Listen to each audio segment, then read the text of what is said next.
स्वागत है आप सभी का आपके अपने इस YouTube चैनल विधिटेरिया में। मैं हूं एडवोकेट मंजीत त्रिपाठी।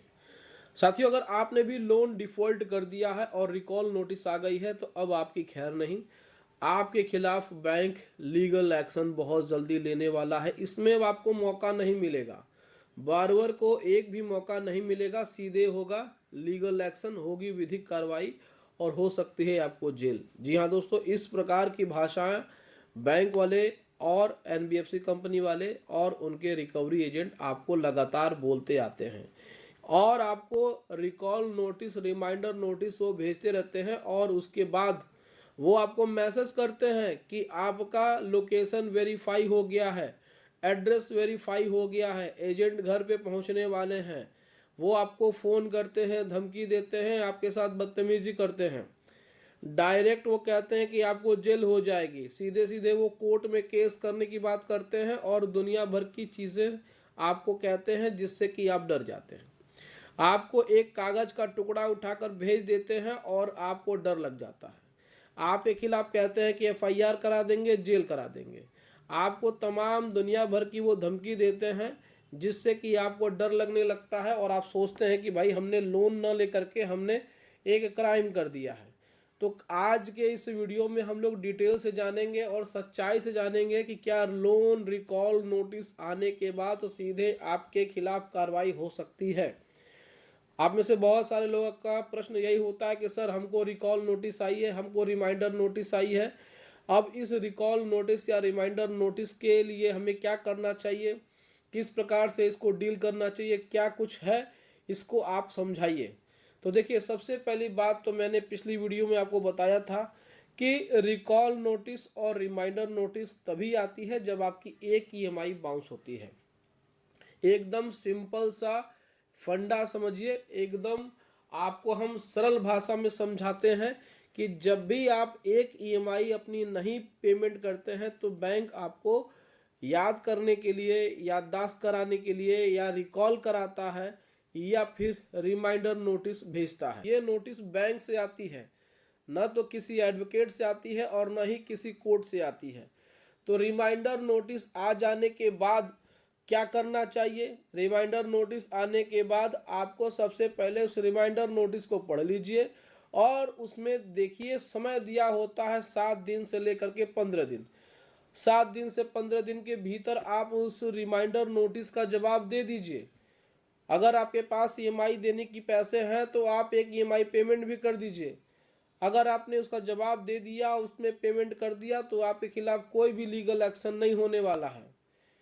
मैंने बहुत बार अपने वीडियो के माध्यम से आप सभी को बताया हुआ है कि जब तक आपका अकाउंट एनपीए ना हो, जब तक 90 दिन की ईएमआई बाउंस ना हो, तब तक खाता एनपीए नहीं होता है। और जब तक खाता एनपीए नहीं होता है तब तक बैंक कोई लीगल एक्शन नहीं लेता है। लेकिन एक ईएमआई बाउंस होने के बाद ही बैंक वाले आपके ऊपर इतना प्रेशर बनाने लगते हैं, आपको टॉर्चर करने लगते हैं, आपको मेंटली हरास करने लगते हैं, मानसिक उत्पीड़न करने लगते हैं, फ़ोन कॉल्स करने लगते हैं, मैसेज भेजने लगते हैं। व्हाट्सएप पे बहुत सारी चीज़ें आपके साथ वो चैटिंग में मैसेज करते हैं कि एड्रेस वेरीफाई हो गया है, अब रिकवरी टीम पहुंचने वाली है, आपके खिलाफ एफआईआर हो जाएगा। वो तमाम दुनिया भर के प्रेशर आपके ऊपर बनाते हैं। एक ईएमआई बाउंस कर देने से किसी प्रकार का कोई जुर्म आप नहीं करते हैं।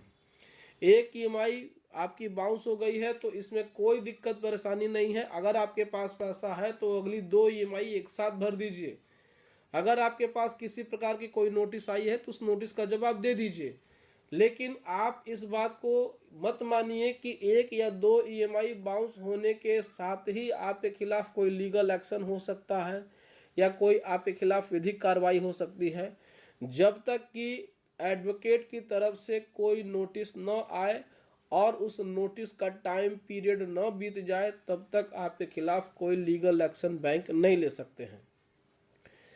आपके खिलाफ जब भी लीगल एक्शन होगा तो वो एडवोकेट की नोटिस आने के बाद होगा और एडवोकेट की नोटिस तभी आएगी जब आपका खाता एनपीए होगा। तो खाता एनपीए होने के 7 दिन, 15 दिन या 1 महीना, जो भी बैंक उचित टाइम समझे उस टाइम में आपको अपने लीगल एडवाइजर की तरफ से वो नोटिस भिजवाते हैं। उस लीगल नोटिस में आपको पूरा का पूरा डिटेल ब्यौरा लिखा होगा कि 7 दिन के अंदर अगर आप अपने ईएमआई को पे करके, अपने ओवर ड्यू को पे करके, जितनी ईएमआई बाउंस हुई है उनका पेमेंट करके अपना खाता नहीं रेगुलर करते हैं तो आपके खिलाफ विधि कार्रवाई की जाएगी, आपके खिलाफ लीगल एक्शन लिया जाएगा। इस कंडीशन में आपके खिलाफ हो सकता है लीगल एक्शन, लेकिन अभी एक ईएमआई बाउंस हुई है या 2 ईएमआई बाउंस हुई है और रिकॉल नोटिस आई हुई है, चाहे रिमाइंडर नोटिस आई हुई है, तो आपको डरने की ज़रूरत नहीं है। इसमें कोई भी लीगल एक्शन डायरेक्ट नहीं हो सकता है जब तक कि खाता एनपीए न हो। तो आप सभी का ये जो प्रश्न था, इस प्रश्न का उत्तर हमने आपको दे दिया। इसके अलावा और कोई प्रश्न है तो उस प्रश्न का आप अपने प्रश्न को कमेंट सेक्शन में पूछ सकते हैं, उसका जवाब वहाँ पे मिल जाएगा। साथियों, अगर आपको किसी प्रकार से कोई लीगल सर्विस की ज़रूरत है, लीगल एडवाइस की ज़रूरत है, किसी प्रकार से कोई भी लोन संबंधित कोई समस्या है, तो आप हमसे हमारे व्हाट्सएप नंबर से जुड़ सकते हैं। आप वहाँ पे एक छोटी सी फीस दे करके आप अपनी सारी समस्याओं का समाधान पा सकते हैं। तो अगर आपको ज़रूरत है तो आप हमसे कांटेक्ट ज़रूर करिएगा।